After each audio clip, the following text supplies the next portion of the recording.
ಎಲ್ಲರಿಗೂ ನಮಸ್ಕಾರ. Welcome to my YouTube channel. ನಾನು ನಿಮ್ಮ ನಂದಿನಿ. ಇವತ್ತಿನ ಟಾಪಿಕ್ ಮೆಂಟಲ್ ಎಬಿಲಿಟಿ. ಮೆಂಟಲ್ ಎಬಿಲಿಟಿಯ ಫಸ್ಟ್ ಟಾಪಿಕ್ ಆದ ಕ್ಯಾಲೆಂಡರ್ನ ಸಮಸ್ಯೆಗಳು. ಇದರ ವಿವರಣೆ ತಿಳಿಯೋಣ ಬನ್ನಿ. ನಾವು ಬಳಸುತ್ತಿರುವ ಕ್ಯಾಲೆಂಡರ್ ಗ್ರೆಗೋರಿಯನ್ ಕ್ಯಾಲೆಂಡರ್. ಶತಕ ಕ್ಯಾಲೆಂಡರ್ಗಿಂತ 78 ವರ್ಷ ಮುಂದೆ ಇದೆ. ಸಾಮಾನ್ಯ ವರ್ಷ 365 ದಿನ, ಅಧಿಕ ವರ್ಷ 366 ದಿನ. 4 ವರ್ಷಕ್ಕೊಮ್ಮೆ ಅಧಿಕ ವರ್ಷ ಬರುತ್ತದೆ. ಕಾರಣ ಭೂಮಿಯ ಚಲನೆ. ಕೊಟ್ಟಿರುವ ವರ್ಷ ಅಧಿಕ ವರ್ಷವೋ ಸಾಮಾನ್ಯ ವರ್ಷವೋ ಎಂದು ಕಂಡುಹಿಡಿಯುವುದು ಹೇಗೆ?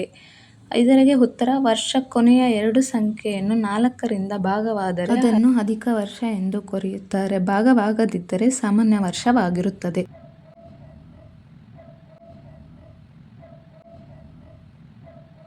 ಈಗಾಗಲೇ ಕ್ಯಾಲೆಂಡರ್ ಸಮಸ್ಯೆಗಳ ವಿವರ ತಿಳಿದಿದ್ದೇವೆ. ಇದರಲ್ಲಿ 5 ಟೈಪ್ಸ್ ಆಫ್ ಕ್ಯಾಲೆಂಡರ್ ಸಮಸ್ಯೆಗಳು ಕಂಡುಬರುತ್ತವೆ. ಟೈಪ್ 1: ಇಂದು ಬುಧವಾರ ಆದರೆ 68 ದಿನದ ನಂತರ ಯಾವ ವಾರ ಬರುತ್ತದೆ? ಕ್ವಶನಲ್ಲಿ ಕೊಟ್ಟಿರುವ ಹಾಗೆ 68 ದಿನವನ್ನು 7ರಿಂದ ಭಾಗಾಕಾರ ಮಾಡಿದಾಗ ಶೇಷವು 5 ಉಳಿಯುತ್ತದೆ. ಕ್ವಶನಲ್ಲಿ ಕೊಟ್ಟಿರುವ ವಾರವನ್ನು ಬಿಟ್ಟು 5 ದಿನ ಮುಂದಕ್ಕೆ ಬರೆದುಕೊಂಡಾಗ ಸೋಮವಾರ ಬರುತ್ತದೆ. ಸೋಮವಾರ ಆನ್ಸರ್ ಎಂದು ತಿಳಿಯಬಹುದು. ಇದೇ ರೀತಿ ಸೆಕೆಂಡ್ ಕ್ವಶನ್ ನೋಡೋದಾದರೆ, ಇಂದು ಶನಿವಾರ ಆದರೆ 112 ದಿನ ಹಿಂದೆ ಯಾವ ವಾರ ಬರುತ್ತದೆ? ಬಟ್ ಇದು ಹಿಂದೆ ಇದೆ, ಮುಂದೆ ಅಲ್ಲ.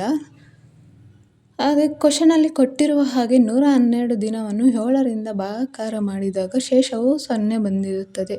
ಈಗ ಹಿಂದೆ ಕೊಟ್ಟಿರೋದ್ರಿಂದ ಹಿಂದೆ ಶೇಷವು 0 ಬಂದಿರೋದ್ರಿಂದ ಹಿಂದೆನೂ ಅಲ್ಲದೆ ಮುಂದೆನೂ ಅಲ್ಲದೆ ಯಾವ ವಾರ ಕೊಟ್ಟಿದ್ದಾರೋ ಅದೇ ವಾರವನ್ನು ತೆಗೆದುಕೊಳ್ಳಬೇಕಾಗುತ್ತದೆ.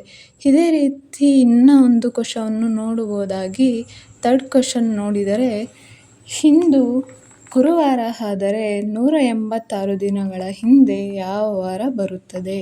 ಕ್ವಶನಲ್ಲಿ ಕೊಟ್ಟಿರುವ ಹಾಗೆ 186 ದಿನವನ್ನು 7ರಿಂದ ಭಾಗಾಕಾರ ಮಾಡಿದಾಗ ಶೇಷವು 4 ಬರುತ್ತದೆ.